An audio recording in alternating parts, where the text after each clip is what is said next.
In to kljub temu, da so septembra lani odprli težko pričakovani prizidek vrtcu na Čardaku, ki naj bi rešil njihovo več let trajajočo prostorsko stisko. Vendar žal povpraševanje je vse večje, število otrok narašča, tako da smo že s 1. decembrom odprli en oddelek in pred parimi dnevi s 1. marcem že drugi oddelek. Ostalo je še 5 nerešenih za april mesec, kaj pa se bo zgodilo naprej do konec šolskega leta, še ne vemo.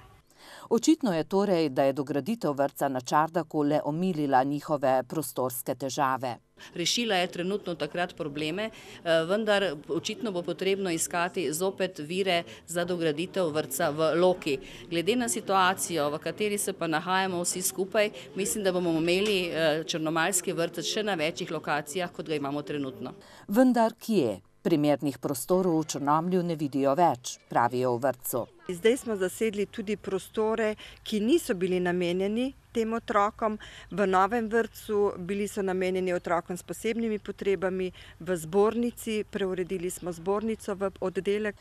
Tako je sedaj v dnevno varstvo vključenih 420 otrok, a nove vloge še prihajajo, pravi Valenčičeva.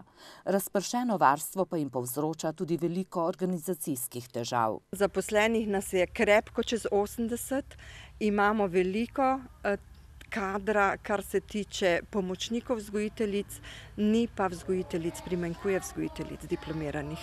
Vedno večje število oddelkov, otrok in zaposlenih v javnem zavodu pa pomeni tudi vedno večje breme za proračun občine Črnomelj.